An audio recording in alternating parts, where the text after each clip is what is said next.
Having BPD, borderline personality disorder, is like being shot by someone 50 times all across your body and then going throughout your life wondering why you're so sensitive. You have bullets stuck inside of you that other people have given you. They've shot you, one shot, two shot, gaslight, invalidation, and manipulation. You'll do your best to try to heal the wounds, but as long as the bullets are still stuck inside of you, your body will heal improperly. The bullets are fears, insecurities, perceptions, beliefs that you've been given by other people. When it comes to getting diagnosed with borderline personality disorder, you have to fit 5 out of the 9 criteria. The 9 diagnostic criteria for borderline personality disorder are a fear of abandonment, a pattern of unstable relationships, a shifting or unclear self-image, impulsive behaviors in at least 2 areas of your life that could cause harm to yourself, reoccurrent suicidal behavior or self-harm, emotional instability, chronic feelings of emptiness, inappropriate and intense anger, and stress-induced paranoia or dissociation. One of the main struggles in borderline personality disorder is emotional dysregulation. Not only do we struggle with emotional intensity, where we feel our emotions and our feelings more intensely than the average person, we struggle to process and regulate our feelings and emotions in a healthy way. We only really know how to avoid them, suppress them, invalidate them, neglect them. Within the BPD community, there are known to be 4 different subtypes to borderline personality disorder. These subtypes are not diagnostic, and they are not different types of BPD, they're different subtypes of BPD. You have to fit the criteria and get diagnosed with borderline personality disorder, and then these subtypes become relevant. The subtypes are kind of like your subjective presentation of borderline personality disorder, because borderline personality disorder is nothing but our behaviors,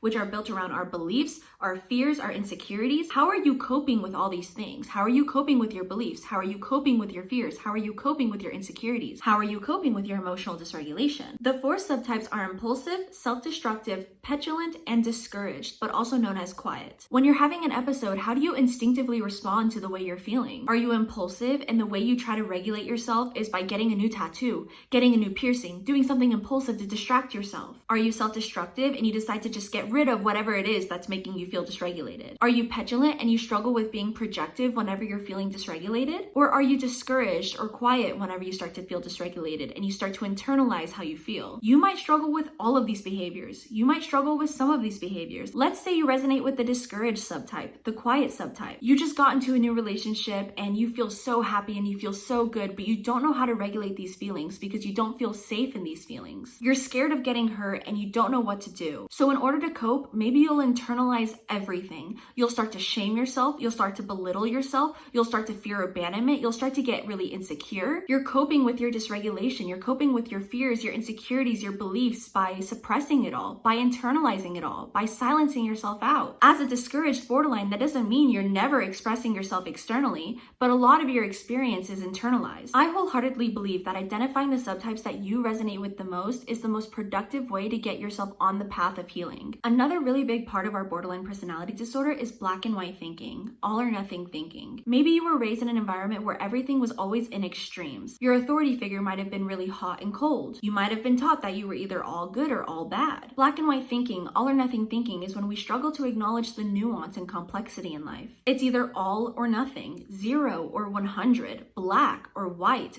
good or bad. There's no nuance, there's no color, there's no complexity. Maybe you just made a new friend and you're so excited to get to know them. You love spending time with them, you feel safe around them, you enjoy their presence, and it seems to be a really good situation. But maybe as time goes on and you're learning more about this person, you learn something about them that you didn't know before. You learn one bad thing about them, and suddenly your entire perception of them changes. You thought this person was a good person, but now suddenly there's a bad thing about them, so that must make them a bad person, because you're either all one thing or all the other. So since you think in this all or nothing way, this black or white way, you're now going to associate this person as a bad person because you haven't learned how to digest complexity. You haven't learned how to process nuance. You have to simplify the situation. You have to simplify this person to fit into a box that you fit yourself into. You must be all good or all bad, therefore they must be all good or all bad. When we think in black and white, when we think in all or nothing ways, we tend to have a very rigid understanding of ourselves and the world around us. This leads into one of the next big symptoms of borderline personality disorder, which is idealization and devaluation. Since we have a habit of thinking in all or nothing, we tend to either put someone on a pedestal or devalue them as a person completely. Idealization is whenever you have an idea of someone or something that you've created in your head and you're running off of this idea rather than who this person actually is. Devaluation is whenever you strip someone of their worth or their value due to the way that you're perceiving them. Due to our all or nothing thinking, whenever we really like someone or we perceive someone to be good good, to be safe,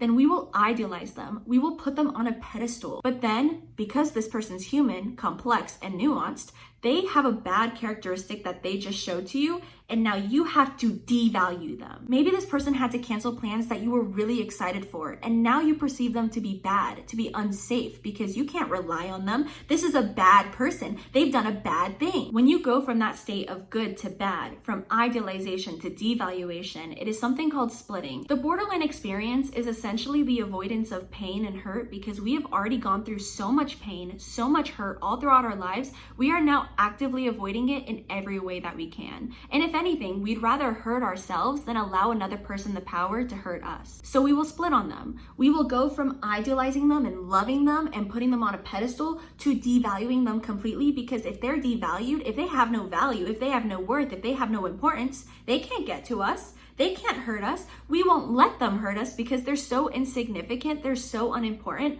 they wouldn't even be able to try. A lot of the time, this behavior ends up being a self-fulfilling prophecy because we're so fearful of something happening, we will inherently make it happen. So in order to defend our feelings or protect them, we tend to devalue the person we perceive is going to hurt them in the first place. Another symptom we struggle with a lot within borderline personality disorder is a fear of abandonment, which tends to go hand in hand with a fear of rejection. We will beg someone to stay with us. We will beg someone to perceive us to have worth. We will beg someone to love us. When it comes to our fear of abandonment, when it comes to our fear of rejection, something we often struggle to understand is that we are a living embodiment of our fear. Growing up, in order to gain acceptance from your authority figure, you had to abandon or reject yourself. In order to gain love and acceptance from the people in your environment, you had to abandon and reject yourself. You were taught to think that you were bad and that you weren't worthy of love. You aren't worthy of acceptance, so you need to reject and abandon yourself for who you are and become who they want you to be. This leads to the behavior that we call mirroring, which stems from lacking a sense of self. Because we fundamentally have had to reject and abandon ourselves for who we are, we now don't really have a sense of self. We only really have a sense of something else. You're no longer looking internally for who you are, you're looking externally for people to tell you who you are. When we start to mirror people, we start to reflect onto them what they're reflecting to us. They're telling us they're into anime. Oh my god, I love anime. You just feed back to them what they're feeding to you because you don't have any information you're willing to give. You don't want to tell them what you're genuinely interested in because they might reject you. So we develop a habit where we create fake personas with each individual person that we interact with because we must be accepted by every single person. We must be everyone's cup of tea. Everybody must like me because if a single person doesn't like me, I'm unlikable. Mirroring is a big part of us lacking a sense of self and having an unclear self-image. We don't really know how to perceive ourselves because we don't have an internal sense of self. We have a sense of something else. Something else is our purpose in life. Someone else is our purpose in life. Having a sense of self means knowing who you are outside of external influence. Who are you and what's left after everything external has been taken away? We put so much value to the external because we've been fundamentally taught we can't trust ourselves, that we're not lovable, that we're not acceptable. We have to trust everything outside of us and nothing within us. So we shame ourselves, we're insecure, we're fearful because this is who we have to be in order to be accepted by other people. Whatever it is we deem as our sense of something else, that will dictate who we are until we start to look internally rather than externally. When we lack that internal sense of self and we start looking for that external sense of something else, we tend to develop something called a favorite person. I also like to call favorite persons permission slips because a favorite person typically gives you permission to perceive yourself in a way that you don't believe you're allowed to perceive yourself. A favorite person is someone that a borderline develops a huge attachment to, a huge dependency to. Oftentimes, the person we develop as a favorite person isn't even healthy for us. They're just someone that we attach our perception to and we idealize them as a person. Your favorite person becomes an extension of who you are. You don't really know who you are without them because they're your sense of something else. They're your sense of self. We tend to depend on them for things that we don't believe we can depend on ourselves for. They say you're strong, now I'm strong.